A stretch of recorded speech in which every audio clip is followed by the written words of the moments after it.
And Chinese Premier Li Qiang and Russian Prime Minister Mikhail Mishustin met in Beijing, where it was agreed that both sides should jointly safeguard energy security and ensure a safe and stable industrial chain and supply chain. The meeting took place on the first of a two-day visit by Mishustin to China's capital, where a memorandum of understanding to cooperate in the fields of anti-monopoly, anti-unfair competition and advertising was also signed. They pledged joint efforts to uphold the joint energy security of both nations, foster connectivity and strengthen people-to-people exchanges and cooperation. And for more, we have a correspondent, Andrew Wood, joining us from Hong Kong. Well, Andrew, China and Russia have a shared commitment in enhancing the bilateral relations. What can you tell us about it, considering the current geopolitical situation right now? Well, that relationship is getting closer and closer economically, if not politically.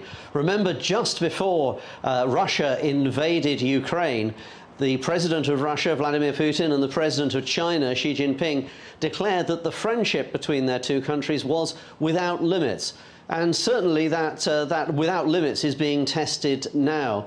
Trade between the two countries has risen very, very sharply this year, well up, I think, about more than 26%. And that's good for China, because at the moment, China's exports are not, to the rest of the world, are not doing particularly well. China buys oil from Russia. It's also increasingly going to be buying things like grain and beans as a result of previous negotiations. But we can expect perhaps when the Prime Minister, the Russian Prime Minister, finishes his meeting, which seems to be going on at the moment now in Beijing, with President Xi Jinping, we may hear more about that. Also, Andrew, both the countries pledged to safeguard energy security. What is the likely significance of this meeting?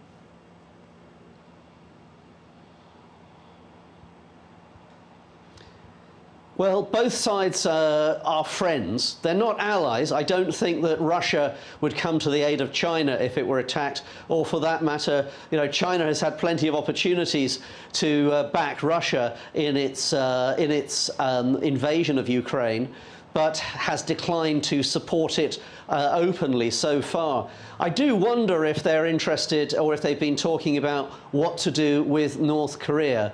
Now, Russia is a member of the United Nations Security Council, like China, and yet it seems to be breaking UN Security Council resolutions forbidding supplying arms or forbidding doing business with North Korea. North Korea is believed to be sending ammunition for use in Ukraine to Russia, and Russia is believed to be supplying technology for satellites and for rockets.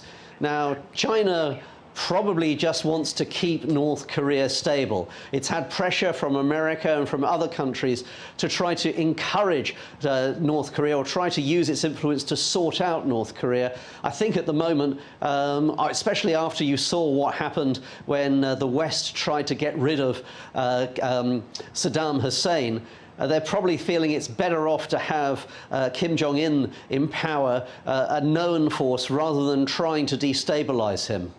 All right. Thank you so much, Andrew, for joining us and giving us that information.